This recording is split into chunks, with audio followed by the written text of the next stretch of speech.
She held my hand as she took her last breath. This woman who'd spent 6 months telling her grandson I wasn't good enough. This woman who'd refused to speak to me in English. This woman who'd made it clear that a Nigerian girl from Atlanta had no place in her family. But in her final moments, she squeezed my hand and whispered in perfect English, "You are exactly who I prayed for. Tell him I was wrong. Tell him I'm sorry. Tell him to marry you. My name is Chinelo. I'm a 28-year-old Nigerian-American hospice nurse from Atlanta, Georgia. 7 months ago, I met a Korean-American man named Daniel Park at a coffee shop in Midtown Manhattan, New York. We fell in love fast. Deep. Real. But his grandmother, his Halmoni, the matriarch of his family from Seoul, South Korea, she hated me from the moment she saw my photo. Said I wasn't Korean. Wasn't suitable. Wasn't enough. Then she got sick. Terminal cancer. And by some twist of fate, I was assigned as her hospice nurse. What happened in those final 3 months changed everything. Changed her. Changed me. Changed our entire family's future. Besties, while you're here with me, please subscribe to Afro-Korean Love Stories if you believe in the power of forgiveness and unexpected connections. Drop a comment if you've ever been judged by someone who didn't know you. Because this story about a dying grandmother and the woman she learned to love? It's going to touch every part of your heart. Hit subscribe if you believe people can change. Even at the very end. I met Daniel on a Tuesday morning in October. I was running late for my shift at Mount Sinai Hospital. He was sitting alone reading a Korean newspaper. Our coffees got mixed up at the pickup counter. "I'm so sorry, I grabbed yours," I said. He looked up. Smiled. The kind of smile that makes you forget you're late. "It's okay. I think I have yours." He held up my oat milk latte. We laughed. Traded drinks.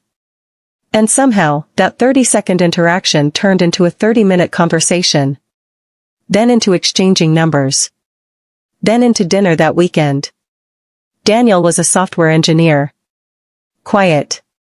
Thoughtful. Second-generation Korean-American. His parents had immigrated from Seoul to Los Angeles when he was a baby, then moved to New York when he was 10. We dated for 2 months. It was easy. Natural. He respected my work as a hospice nurse. I respected his dedication to his family. Then he told me about his grandmother. "My Halmoni is very traditional," he said carefully. "She lives with my parents. She's the head of our family. What she says goes. Okay. She's going to have opinions about us. About you." He paused. "I need you to know that I don't care what she thinks. But she will have opinions." "I can handle opinions," I said. I had no idea what was coming. The first time she saw my photo, she cried. Not happy tears. Angry tears. Daniel showed her a picture of us at a restaurant. She looked at it. Looked at him. And said something in Korean that made his entire family go silent. His mother later told me what she'd said. "She's not Korean. How can you do this to our family?" Daniel tried to explain. That I was educated. Kind. That I loved him. That race didn't matter. But to her, it did. In her mind, Korean men married Korean women. That was the order of things. That was tradition. That was respect. She refused to meet me. For 3 months, Daniel would go to family dinners alone. His parents were kind, they wanted to meet me, but Halmoni wouldn't allow it. "If she's there, I'm not eating," she'd say. Daniel was torn. Caught between the woman he loved and the grandmother who'd raised him. Then in January, she was diagnosed with stage 4 pancreatic cancer. The doctors gave her 3 to 6 months. Daniel was devastated. His whole family was. And I held him while he cried, this man who loved a grandmother who hated me. 2 weeks later, my supervisor called me into her office. Chinelo, we have a new patient assignment. Elderly Korean woman. Terminal. Family requested hospice care at home. The case file says she specifically requested a nurse who speaks English clearly. She paused. The family's last name is Park. My stomach dropped. It can't be. But it was. Daniel's Halmoni. My patient. I should have refused the assignment. Conflict of interest. Personal connection. Any supervisor would have understood. But something told me not to. Something told me this was meant to happen. I accepted the case. Then I called Daniel. Your grandmother is my new patient. Silence. Then, what? I've been assigned as her hospice nurse. I start Monday. Chinelo, she doesn't know you're my girlfriend. My family didn't tell her your last name. If she finds out. Then she finds out. Maybe this is how it's supposed to happen. He was quiet. Then, are you sure? No. But I'm going anyway. That Monday, I arrived at his parents' house in Queens. Beautiful home. Traditional Korean elements mixed with modern American style. His mother answered the door. Mrs. Park. We'd never met, but I'd seen her in photos. You must be Chinelo, she said in perfect English. Thank you for taking this case. My mother-in-law, she paused, she doesn't know who you are. That you're with Daniel. We thought it would be easier this way. I understand. She's very weak. Very angry. The cancer, it's made her bitter. Please, be patient with her. I'm a hospice nurse, Mrs. Park. Patience is what I do. She led me to a bedroom on the first floor. And there she was. Halmoni. Tiny. Frail. Barely 90 pounds. Hooked up to oxygen. But her eyes, they were still fierce. She looked at me. Said something in Korean. Mrs. Park translated. She says she doesn't want a black nurse. Tell her I'm the best nurse she's going to get. And I'm here to make her comfortable, not to be her friend. Mrs. Park looked shocked. But she translated. Halmoni's eyes narrowed. Then she said in clear English, you speak boldly for someone in my home. I speak honestly, ma'am. I'm here to help you. If you don't want my help, I can leave. But your insurance already paid, so you might as well use me.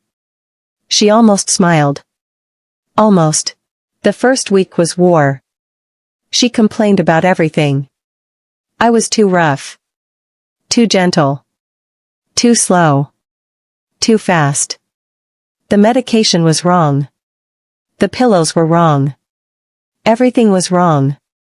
But I'd dealt with difficult patients before. Dying people are often angry. At God. At life. At anyone nearby. So I stayed calm. Professional. I did my job. By week 2, she stopped complaining as much. Started watching me. Studying me. One afternoon, while I was checking her vitals, she asked, "Where are you from?" Atlanta. But my parents are from Lagos, Nigeria. Nigeria, she repeated slowly. I don't know this place. It's in West Africa. Beautiful country. Lots of people. Lots of culture. Like Korea. Yes, ma'am. Like Korea. She was quiet. Then, you have family there? My aunts. Uncles. Cousins. My parents are in Atlanta now.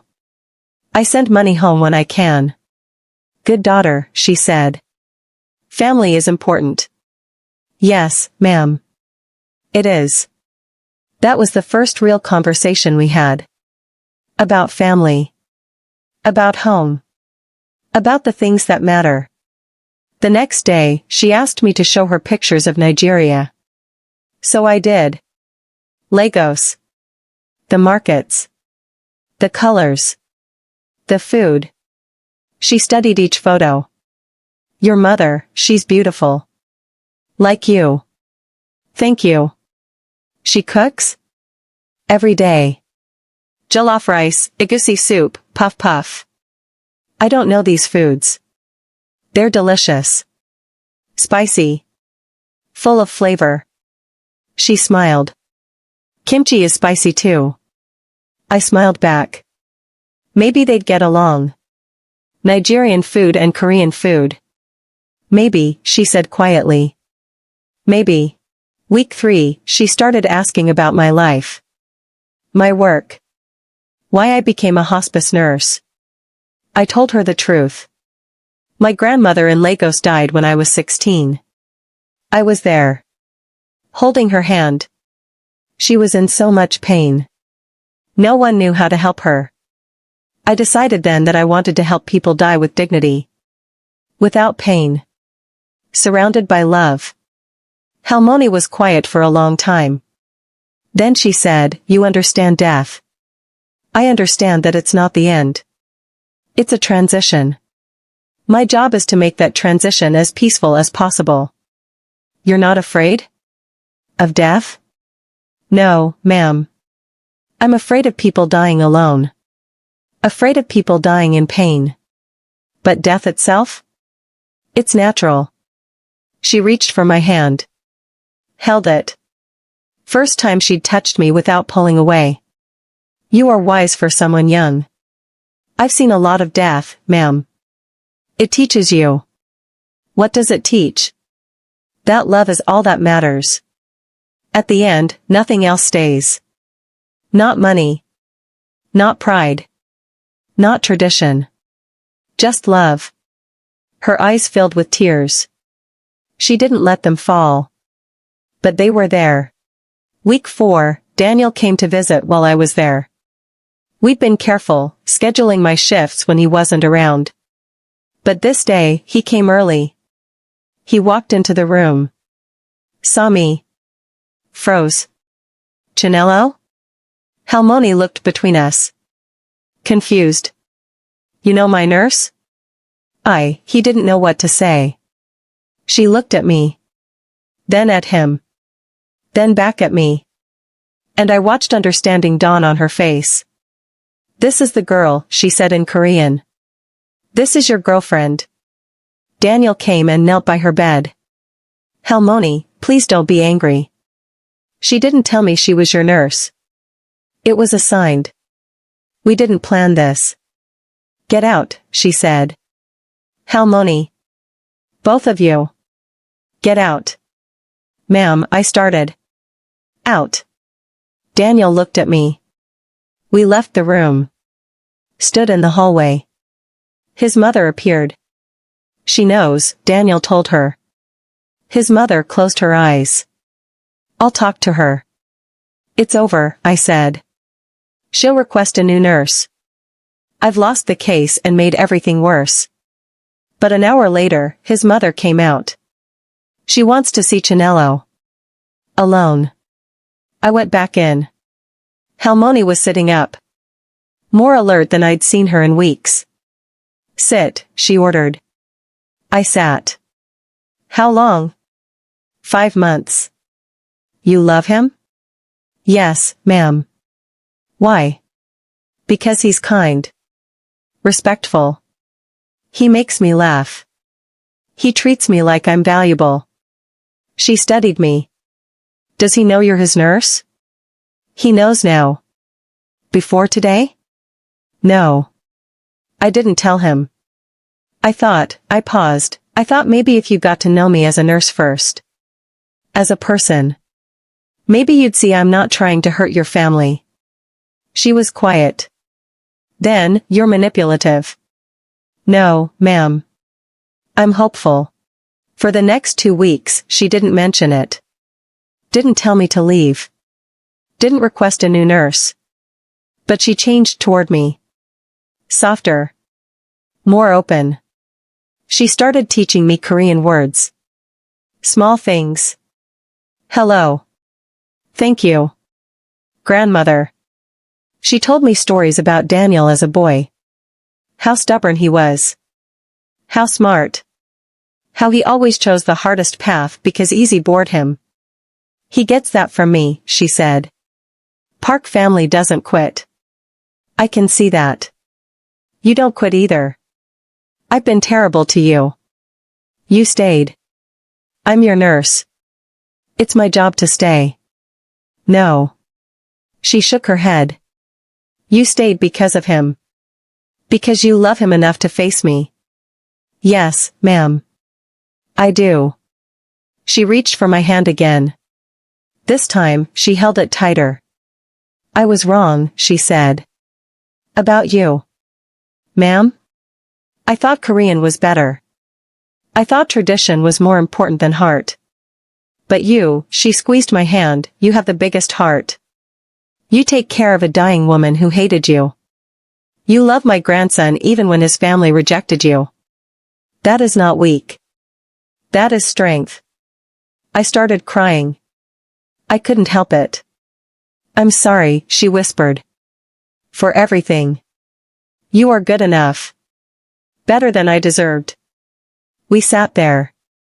Holding hands. Two women from opposite sides of the world. Connected by love for the same man. And by something else. Mutual respect earned through hardship. Her final week was hard. The pain increased. The medication stopped working as well. But she never complained. Not once. Daniel spent every night by her side. I'd finish my shift, but I'd stay. Off the clock. Just to be there. One night, she called us both to her bedside. Her voice was weak. Daniel. Chinelo. Come. We sat on either side of her. She took both our hands. Placed them together. You marry this girl, she told Daniel in Korean. His mother translated from the doorway. Halmoni, you don't have to. I have to, she interrupted. I wasted months. Months I could have known her. Loved her. I was too proud. Too traditional. She died 3 days later. Early morning. Peaceful. I was there. Holding her hand. Her last words to me were in English. You are exactly who I prayed for. Tell him I was wrong. Tell him I'm sorry. Tell him to marry you. I promised I would. At her funeral, Daniel's entire family welcomed me. His aunts. Uncles. Cousins from Seoul. They all knew the story. How Halmoni had rejected me. Then accepted me. Then loved me. His mother gave me Halmoni's jade bracelet. The one she'd worn every day for 60 years. She wanted you to have this, she said. She told me the night before she died. Give it to Chinelo. She earned it. I wore it at our wedding 6 months later. Traditional Korean ceremony mixed with Nigerian elements. White hanbok with Nigerian geli head wrap. Kimchi and jollof rice at the reception. And in every photo, I'm wearing Halmoni's bracelet. People ask me all the time. Do you regret those first months? When she hated you? When she made everything hard? And I tell them no. Because those months taught me that people are capable of change. That pride can be overcome. That love, real love, is stronger than tradition. Halmoni didn't reject me because she was evil. She rejected me because she was afraid. Afraid of losing her culture. Her identity. Her grandson. But when she got to know me, really know me, she realized I wasn't taking anything away. I was adding to it. Bringing new culture. New perspective. New love. That's what I learned from her. That fear looks like hate. But underneath fear is always just love protecting itself. So besties, let me ask you. Have you ever been rejected by someone's family? Or rejected someone because you were afraid of change? Drop your story in the comments. And answer these questions. 1. Would you have stayed as her nurse knowing she hated you? Or would you have requested a different case? 2. Do you believe people can change their minds about love? Even at the end of their life? 3. What city or country are you watching from? If this story touched your heart, if it made you cry, if it reminded you that love is stronger than prejudice, subscribe to Afro-Korean Love Stories. We share stories about Black women and Korean men finding love against impossible odds. Comment love wins if you stayed until the end.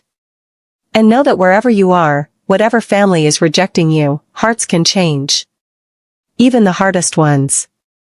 This is Chanelo Park, signing off from Afro-Korean Love Stories. May you always have the courage to love people who don't know how to love you yet. Because sometimes, they're just waiting to be taught.